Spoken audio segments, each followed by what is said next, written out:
What's going on YouTube? Juan Valdez here, and today in this video I'm going to be going over how a new brand that we started last month did over 157K in revenue. Now I know I haven't been on here too much and I've been slacking on my content game, but I'm going to start working on a lot more just to get this thing off the floor. It honestly took a lot more time from me and the team than I thought. And so obviously, just as expected, right? Anything that can give you great results, or you can do those kind of numbers with, it makes sense as to why it requires like a decent amount of work to kind of get it off the floor.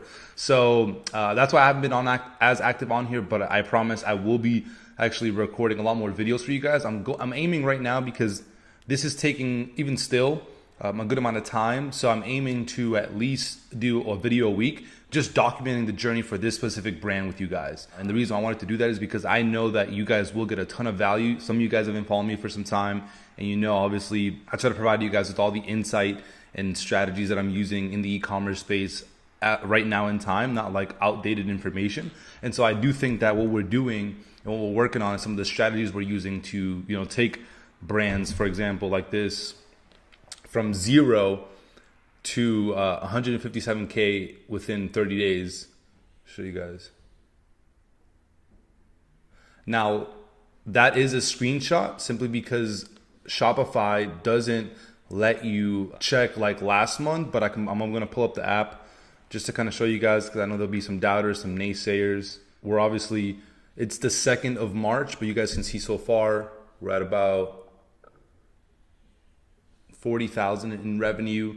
So, and then last month, just to obviously again clarify, because I know there's going to be some naysayers like, he's showing screenshots, but I ain't got to lie. So let me just pull up the specific date. So I'm going to pull up the specific date range for you guys. So we're going to do last 30 days right here, just to verify last 30 days. Then I'm going to hit apply. I'm looking for revenue now. Oh, these are the reports. Give me 1 second. Let me put the sales for the last 30 days. So actually, I thought it was a little bit more than 150. It looks like it was actually 162,000 total in revenue. This is counting January 1st to January 3rd. I'm looking for, let me just do these exact dates, because I'm not sure. I don't want any confusion here. So we'll do the 1st of February till the 28th, just to make sure. Boom, apply. There you go. Those are the actual sales right there. Boom. So just wanted to be, obviously I like to be as transparent as possible with you guys, so I wanted to kind of clarify, but again, those are kind of the results we were able to get again with this brand new, specifically branded store. And so we've done these kind of numbers before with dropshipping stores, but there's a difference between doing those kind of numbers with a dropshipping store and a branded store. And I'm going to be talking about that a lot more throughout the next few videos, because the content that I'm going to be recording for you guys from here on out is going to be all based around branding, like specifically branded stores, branded e-commerce businesses.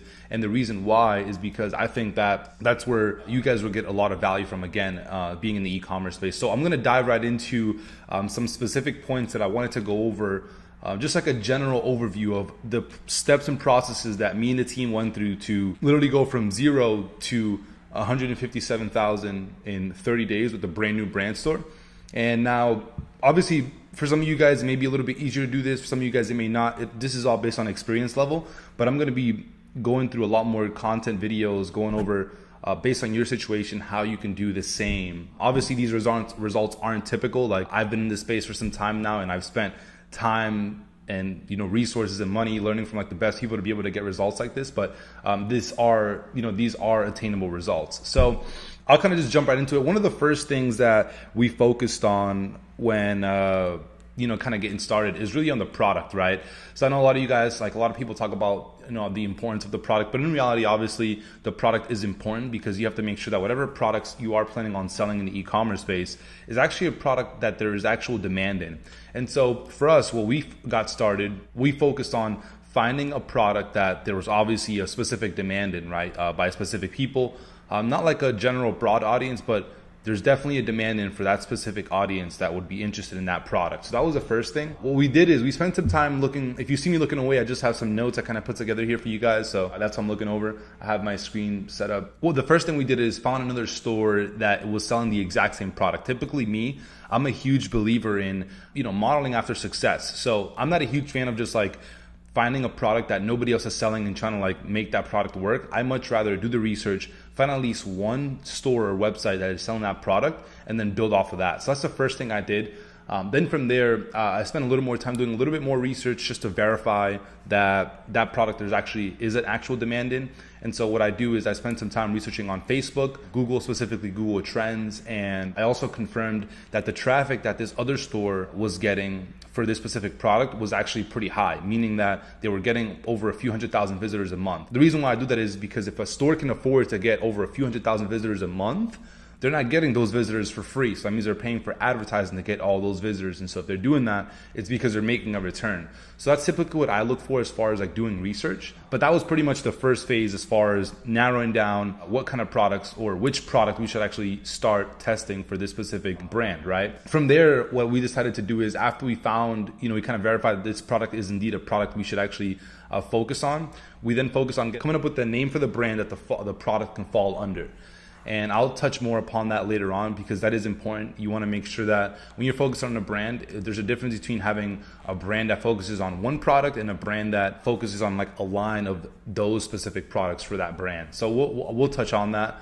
Maybe not in this video, but on another video for sure. But what we then did is focused on getting a logo made. So we got our name down, then we got a logo made. Obviously we verified the domain, make sure that's good. But we got the logo made, and that was pretty important because obviously this is what's going to be going on the product. From there, what we focused on is product sourcing. Now, obviously, a lot of you guys know that we got started with the dropshipping model. And I believe that anyone in the e-commerce space or that's just getting started in the e-commerce space, you should start off with the dropshipping model, but then you should transition on to building a brand around the products that you get results with. So in this case, since we already have the resources and we're more willing to test and like lose a few $100 on testing, we don't really mind. So we took a step ahead and we just went straight to ordering this product. And specifically what we did is we went on Alibaba and found a manufacturer for the product. Then from there, we found one that had like decent pricing. And the first thing we did, we don't just jump the gun and order like 1,000 units. That would be obviously insane. What we do is we start by ordering a few samples. So I have it right here. We ordered 7 samples. It was $40 for each product. That's how much we're getting it for. And we had to pay for some shipping. So total, we had to spend $350 to get some samples of the product. Now these samples, they came with our own custom logos, custom packaging, pretty much everything as if it's our product already. And so that was pretty cool because that's what we were focused on, right? For this specific brand, we're not taking the approach where we're just having them like send out the product to the customer. We want to make sure we know what the product looks like. And so that is something you want to do. You want to verify that the product you're getting from your supplier is actually indeed what you're looking for. So we got that. It took us roughly 15 days to get the product. Then from there, what we focused on was leveraging the product, the fact that we had it, to make unique content. So we have on our team, luckily we have a great videographer. He's a savage. He helped us out with getting content for the product. So we got custom-made images, custom-made videos. And this is huge because this is one of the best parts about focusing on building a brand, right? When you can get unique content that you can make, it's a lot easier for you to run ads, to build a brand, have your own custom, unique looking store, all these different things because you have your own custom content. You're not modeling and taking somebody else's content, putting it on yours. Like people aren't seeing the same images all over the place, same ads. Like you're coming into the market with your own unique content, which is huge because if one of the reasons why people don't really get too much results with e-commerce is because they think that they're going to come in, just duplicate everybody else's ads and the same pictures and images they have, same stores, and then they're going to get the same exact result as they are. And in reality, that's not how it works. You need to do a little bit better than that right now in our day and age. So that's what we did. What we focus on is getting variations of videos also that could be repurposed and used for advertising on different platforms. And I'm going to touch on this in just a second. So we got the content. And so mind you, so far, that's what we focused on, like so far up to date, right? Those are literally the steps that we went through. There are a little bit more like specifics that we did, but this is like a general overview of what kind of went down. Once we did that, we transitioned on to building the store. The store, we only were focused on one specific product. So we focused on building a one product branded store, meaning that the store was focused around one product and all the content, images, everything was around content for that specific product, right? And so it was pretty easy to make the store because, again, if you only have one product, there's not too much you can really add in. But one thing that's important when it comes to building a brand is not just about having unique content and having like your own videos, having a logo, things like that. Like, it's a lot more than that. It's that and more. One of the most important things of your brand is like your mission statement, for example, having a cause that you're a part of. For example, our cause is that we donate a percentage of revenue to a specific charity, right? And so that's important because if you don't have a mission statement and a cause as a part of your brand, it's going to be still kind of hard to differentiate yourself from like any other competitor, right? But if you have a mission statement, you have a cause, people want to be part of that. And so it's going to help you actually convert a lot more of the people that are seeing your ads or coming onto your store, thinking about buying from you, all those things.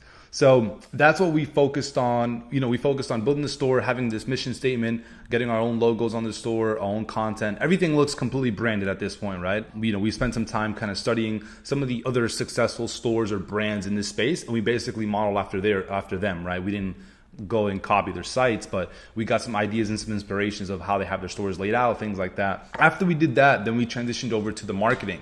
And so we started off mainly with Facebook and Instagram, again, running different Facebook ads and Instagram ads. And that worked really well. That was enough to already start getting traffic through the door. And once we started seeing that happen, that's when we decided to also test out other avenues. Now, what I am going to be sharing a lot more with you guys is utilizing other traffic sources. Now, something that's been working really well for us is also adding in Google ads and YouTube ads into our marketing. Now, this is going to have to be like a video on itself. Like, I'm going to go over with you guys marketing funnels, understanding how you can be wherever your customers are. And the reason why for us, I think that we were able to scale so fast and get the results that we're getting even up to date. Because in reality, one thing I didn't even mention to you guys is that we have not scaled to our full potential. Like, I think on ads, we're spending roughly like anywhere from like $2,000 to $3,000 a day. And revenue's been like anywhere from like $5,000 to $7,000 a day. And we've had our biggest day, which was actually like 11,000 in revenue in one day. And by the way, profit margins on this specific brand is around 59%. It is profitable. It's not just all ad spend. It's 49%. Sorry about that. 49% profit margins on this brand specifically after, ad spend, product cost, and things like that. And we're also selling a higher ticket product. Our price point for our product is a little over $200. So that's that. Now, when it comes to marketing, what we're also testing is other avenues. And so the reason we can test, for example, Google ads and YouTube ads is because we have our own unique content. So for example, Google ads and YouTube ads are honestly like completely like insane like platforms to use, and they work really, really well. If you do have, Google ads works great if you have, just regardless, like for e-commerce. But YouTube works really well if you have your own like custom and unique made content and videos that you can run as ads on YouTube. So the reason why I think we got as good results is because we were basically everywhere our customers are. So, and ideally you want to be everywhere your customers are on the internet. And so for example, if somebody would engage with our ad on Facebook or Instagram, they would then do some research on Google, maybe look us up, we would pop up on Google right away. And it's like, okay, cool. If they don't buy from there and they go watch something on YouTube, they would get retargeted with a video on there and they'd be like, what the hell's going on, obviously. So then they get reminded of us again.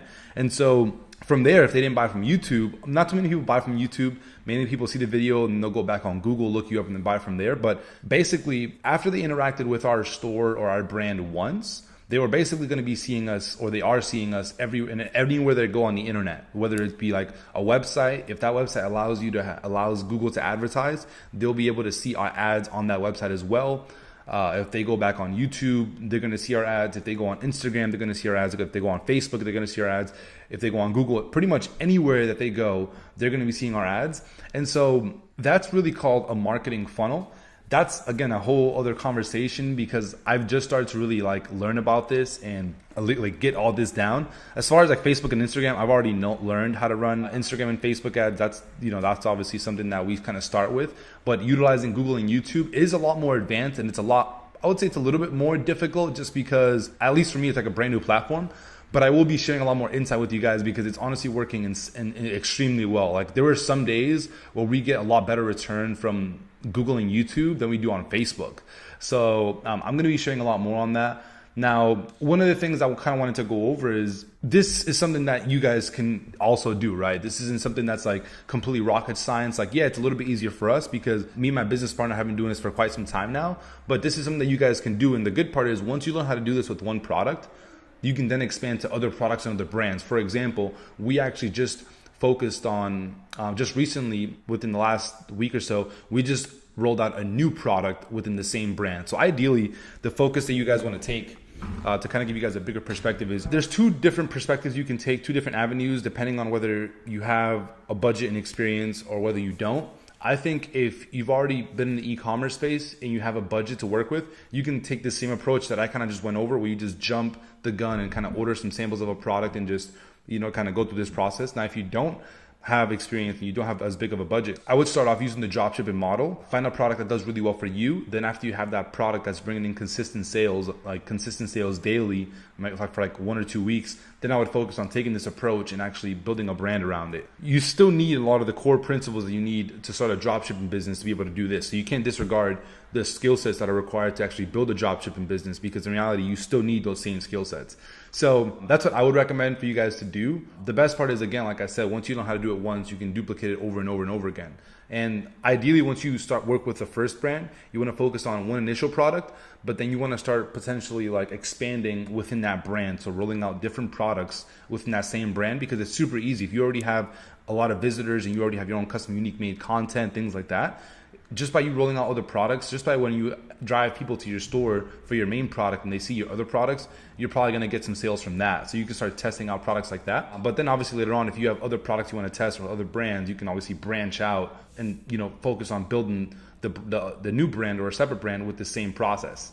So I know we covered a lot there. Again, I just wanted to give you guys an overall perspective of literally the steps and process that we went through to, again, take this new brand from zero to 147K, was it? Yeah, 157,000 last month. And honestly, the reason why we haven't scaled as much, what I didn't mention, is it's been taking us a little bit longer to actually get the inventory that we need to fulfill the orders.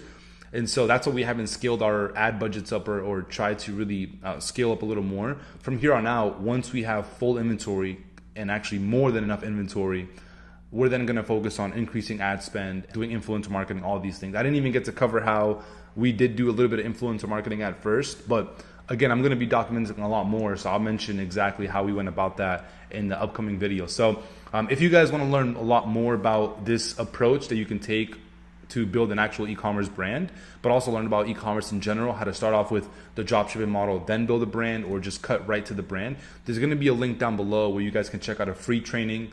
Again, it's completely up to you guys. I'm not here trying to sell you guys training that I don't think is valuable to you guys. You guys can check it out below. It'll give you guys a whole breakdown of exactly what we did and how we did it. And if you guys want to learn more, obviously then you can go from there. Reach out if you have any questions and let us know if you guys want to work with us. But that's pretty much it for this video. If you guys got value from this video, I'd appreciate if you dropped a like down below. Also, any questions you have about building a brand or just e-commerce overall, drop it down in the comments below. I'd be more than happy to get back to you guys and answer any questions you have.